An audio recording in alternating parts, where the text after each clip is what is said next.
Wa qalu ittakhadallahu walada. Subhanah. Bal lahu ma fis samawati wal ardi kullun lahu qanitun. Baik, insyaallah pada kesempatan kali ini kita akan membahas surah Al-Baqarah ayat 116. Kemarin ada yang sempat bertanya, mohon diuraikan, bertanya kepada kami untuk diuraikan surah Al-Baqarah ayat 116. Insyaallah pada kita akan mulai uraikan satu persatu. Wa qalu, di sini pada hafal qa ditebalkan huruf qafnya karena dia huruf qaf termasuk salah satu memiliki sifat, qaf memiliki sifat yaitu isti'la. Isti'la. Apa itu isti'la? Sifatnya adalah pangkal lidahnya terangkat. Wa qa, bukan wa qa, tapi wa qalu, pangkal lidahnya kita angkat. Kemudian wa qalu takhadallahu. Kemudian pada lafal lutta, di sini huruf wawunya dianggap tidak ada. Kemudian alifnya yang ditandai dengan lingkaran kecil, ini kita namakan dengan sifar mustadir, ini dianggap juga tidak ada. Kemudian ada alif yang tandanya begini, ini sama juga tidak dianggap ada. Sehingga kita langsung ke huruf yang berharokat tasdid pada huruf setelahnya, yaitu huruf ta. Maka kita bacanya wa qalutta langsung. Bukan wa qalu utta, bukan, tapi wa qalu takhadallahu. Kemudian kha dan zal. Nah, ini yang perlu kita garis bawahi pada lafal za. Hati-hati jangan sampai kita menggantinya dengan huruf zai. Ini sering terjadi sekali mengganti antara huruf zal dengan zai. Misalnya wa qalu takhazallah. Ini kan menggantinya dengan huruf zal. Menggantinya dengan huruf zai, maka dia salah. Harusnya zal. Bagaimana cara melafalkan zal? Yaitu ujung lidah kita, ujung lidah ya harus dikenakan dengan gigi seri atas, gigi seri atas, sehingga dia suaranya za bukan za. Wa qalu takhadallahu, wa qalu takhadallahu. Kemudian pada hafal Allah, di sini ada hukum tajwid berupa mad tabi'i, yaitu kita panjangkan la-nya, lo-nya 2 harokat. Dan sementara itu di sisi lain dia juga termasuk huruf lam tafkhim, yaitu lam yang harus ditebalkan. Lam yang ditebalkan hanya satu, yaitu pada lafal Allah Subhanahu wa taala. Kemudian walada, pada lafal waladan di sini ada bacaan mad iwad. Mad iwad terjadi apabila ada huruf berharakat fathatain ketika waqaf atau di akhir bacaan, yaitu kita iwatkan, kita ganti tanwinnya berubah menjadi di sini dan berubah menjadi da. Panjangnya 2 harakat sebagaimana mad tabi'i. Maka dalam ayat ini harus kita berhenti, tidak boleh lanjut. Maka di sini tanda waqaf qala ya. Tapi di sini bukan asalnya dari guru kami adalah untuk memberhentikan bacaan kita ketika ini.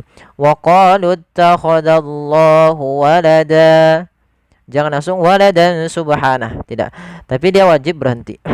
Kemudian subhanah. Pada lafal ba di sini ada bacaan qalqalah, yaitu ba yang berharokat sukun. Itu kita namakan dengan qalqalah, dan di sini kita namakan qalqalah sugro. Qalqalah kecil, yaitu di mana terjadi ketika dia dibaca di tengah bacaan. Nah, bagaimana cara membacanya? Harus dipantulkan. Kesalahan yang sering terjadi adalah dia tidak memantulkan huruf ba. Contoh subhanah. Yang kedua adalah dia menambahkan huruf hamzah pada lafal huruf ba-nya. Subhanah. Ini juga salah. Maka harus hati-hati. Maka subhanah. Di sini ya subhanah, kalau kita berhenti matikan ha. Apabila pada lafal ha juga ada mad tabi'i. Di sini ada mad tabi'i pada lafal ha, itu ditandai dengan ada fathah ketemu dengan huruf alif. Kemudian kalau kita lanjut pada lafal subhanahu bal lahu ma fis samawat, di sini ada hukum tajwid berupa mad silah qasirah, yaitu mad yang terjadi disebabkan karena huruf ha domir, yaitu ha domir itu bentuk yang seperti ini atau seperti ini namanya ha domir. Biasanya gandengannya setelahnya ada bentuk waw kecil di setelahnya. Itu menandakan dia panjangnya 2 harokat, dan dia kita hukumi dengan hukum mad silah qasirah. Kemudian ballahu ma fis samawati wal ard. Pada fal ballahu ada di sini adga idgham mutamatsilain, yaitu kita idghamkan huruf lam yang pertama. Idgham itu arti memasukkan huruf lam pertama kepada huruf lam kedua.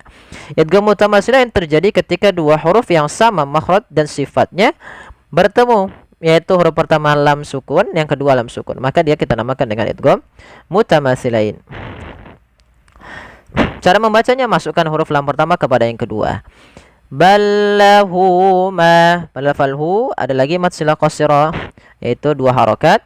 Ma mad tabi'i, kemudian fis samawati, fissa langsung dihurufkan ke huruf sin karena di sini ada alif lam, yaitu alif lam syamsiyah, yang dimana huruf alif dan lamnya memang kita kita tuliskan tapi tidak dibaca lamnya, sehingga langsung diidghamkan ke huruf sin. Idgham itu memasukkannya langsung ke huruf sinnya, maka menjadi fis samawat. Awalnya al samawat, karena dia sin termasuk huruf syamsiyah, ya maka dia harus dimasukkan dan ditasydidkan. Kemudian pada lafal ma wa, kedua-duanya mad tabi'i, yaitu fathah bertemu dengan alif kecil.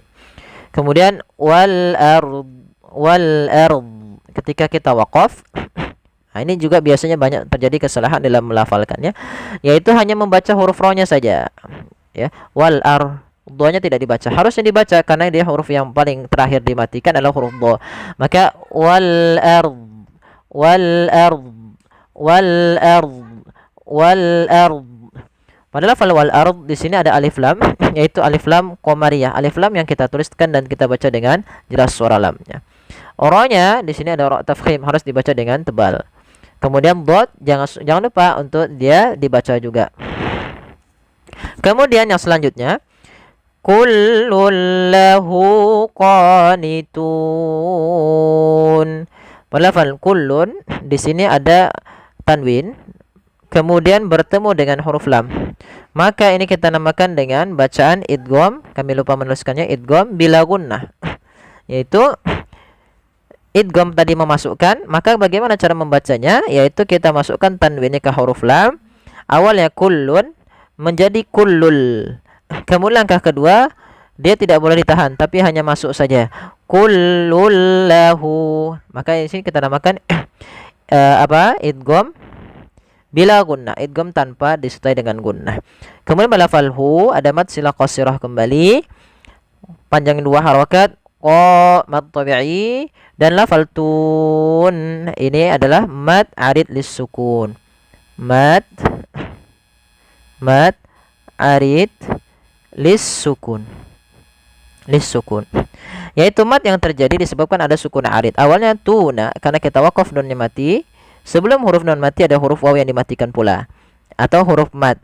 Maka apabila ada huruf mad bertemu dengan sukun arid, sukun yang bukan sukun asli, maka itulah kita namakan mad arid lis sukun. Panjangnya berapa harakat? Boleh 2 harakat, boleh 4 harakat, dan boleh pula 6 harakat. Kullun lahu qanitun.